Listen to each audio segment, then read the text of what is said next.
Hello everyone, this is Crota giving you a shoutcast in Game 3 in a series. I don't know if it's a best of 3, best of 5, or whatever. They don't keep that on the website for me. Anyways, we have Unix spawning as the yellow Terran player on the south side of the map. Meanwhile, Grubby spawning on the north side of the map as the green Protoss.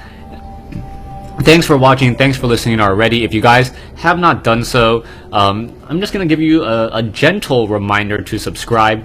For some reason, a lot of people are like, I don't remember to subscribe until you let me know. And I'm like, how can you not know to subscribe to what you like?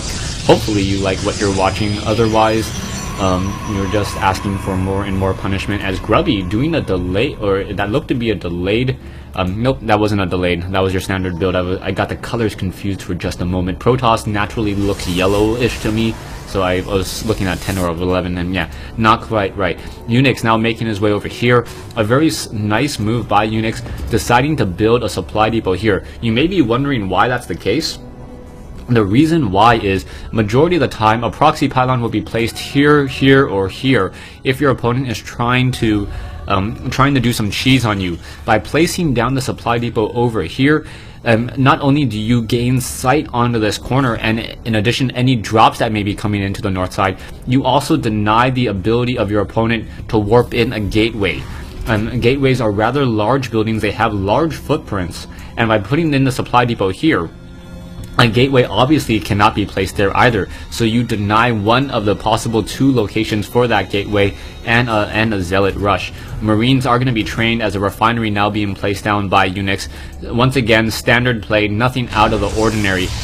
Grubby isn't looking to hide any of his strategies this time around, as he is now starting to get gas. As soon as this gateway is up and running, I do not think he's going to train up a zealot. Instead, just go for a straight cybernetics core and then try to get that first stalker out. But what this allows Unix to do is it allows this SCV to stick around this base for quite some time and then just continue to look and see what's happening. So by looking around, he can see that probes are still being trained. He knows that a 4-gate is not likely. Just because probes are still being trained, his opponent now sitting on 22 probes as a zealot now being trained up as well. So we'll see if probe production does stop, though. It may be a 4-gate, and I'm not sure if Grubby does want to do a 4-gate or not. No, it does not look like he wants to do a 4-gate. He is continuing to just train up more and more probes, as that zealot perhaps will be able to put a little bit of pressure onto this SCV. SCV finally running around, the zealot unable to catch up to him, and now that SCV just going to be able to wander around even further as a stalker now being queued up out of that gateway. Back over here, we do have one proxy pylon by Grubby, a marine up on that high ground, as well as a probe now tries to run back home. Pretty much how much information was that probe able to gather? Not very much at all. Didn't see the second refinery go down, so Unix now going into a much more heavier tech play. So with a heavier tech play, Grubby, who is now warping in additional gateways, may be able to get off a lot of damage pretty early. If he does warp in a third gateway, that would work out pretty well, but he is also getting an additional assimilator, so what exactly is Grubby going? I'm not sure, and he's warping in an additional pylon even though he has a lot of food cap to work with. Marines and Marauders now simply charging up that ramp here. Grubby now getting the sentry will be able to block off this attack very, very easily, and then continue to macro up. We are getting a bunker on the front door, so Unix is trying to play it a little bit safe, just in case there is a counterattack or units do warp in along that far side. As we are now trying to attack up this ramp over here, the SCV now simply taken down, and oh, there's that force field. Nicely done. And are we getting another gateway? No, just another pylon down here, so this is going to be a 3-gate expansion perhaps, but it's not going to work out all too well. The unit's now charging down that ramp, pretty much just doesn't see anything at all, as a bunker is in place here. A marine can just hop inside there if he wants to. It doesn't look like he will be hopping in there anytime soon, as more stalkers now joining in on the fight. So this is a 3-gate push with a lot of stalker support, and now perhaps trying to expand to the low ground. So this is not an all-in, this is just more of a pressure maneuver to try to gain an upper hand while his opponent is unable to do very much. Now walking up that ramp, oh, that pylon needs to get cancelled, otherwise, yeah, gonna get cancelled. Grubby should re-establish the pylon here as a second bunker now being placed down, a third bunker being placed down. So 3 bunkers trying to be established here as more stalkers and sentries being added to this army. Grubby trying to take the economic lead and advantage by warping in an additional nexus and trying to get a very strong economy going at this stage. You can still see double starports with tech labs, so this is going to be double Banshee play without cloak. Double Banshee play. Banshees have one of the highest DPSs in the game, able to deal a lot of damage towards units. Very effective against stalkers and sentries as long as they are in even numbers. Now charging up the ramp here, and Unix and having a bit of problems. He's not going to be able to repair any of his bunkers, and that was just completely well timed by Grubby. Grubby now just getting a lot of damage in over here. SCV is finally getting the memo to repair, and no additional force fields able to help out.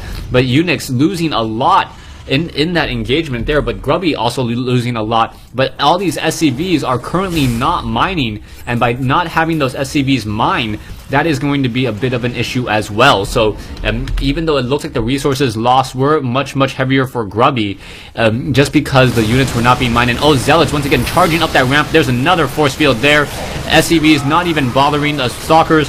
Grubby should not be trying to attack up that ramp, especially with those SCVs being able to repair. Marines jumping inside the bunker, and finally the SCVs feel comfortable enough to continue mining. A Banshee now being added in addition to a Raven. So I'm curious as to why the Raven is there. Perhaps he's expecting Dark Templars.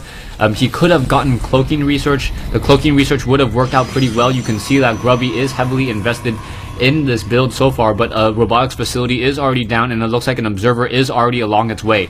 So then again, why did I question that Raven? As the Raven will be able to reveal that observer, and Grubby not having sight up that ramp is going to be just bad news. The observer now wandering around. Grubby Grubby cannot see what's inside those bunkers. He knows that there's something in them, but he can't really see what is in them. He knows that there are some Marines, as the Marines almost able to shoot down that last observer. Poor slow moving observer never stood a chance. Extended thermal lance range with Colossus now being added in. Grubby hoping to get a lot of damage, but the problem is going to be whether or not he's able to stop these Banshees.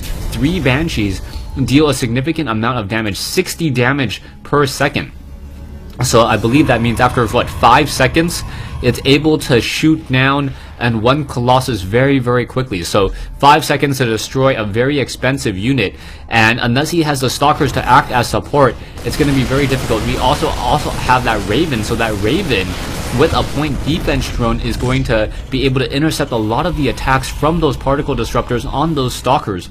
Those stalkers also only deal 10 damage per attack, so essentially 1 point defense drone would be able to absorb enough damage to save 1.5, if not 2 Banshees, just because that point defense drone does slowly regenerate energy over time, and stalkers do attack relatively slowly.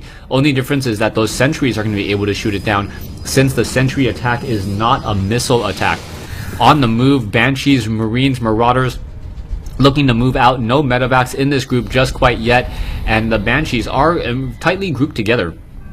We'll see how much damage will be dealt as the probe now running straight into this group here, and now turning around, simply falling apart. Zealots and now Guardian Shield coming in. Force Fields now coming in as well, as that point defense drone absorbing a lot of the attack. The Zealots now unable to get onto their targets, as those Marines are very well protected. Guardian Shields now trying to fight back against those Banshees, but the Guardian Shields reducing the amount of damage that those Banshees were dealing from 24 down to 20.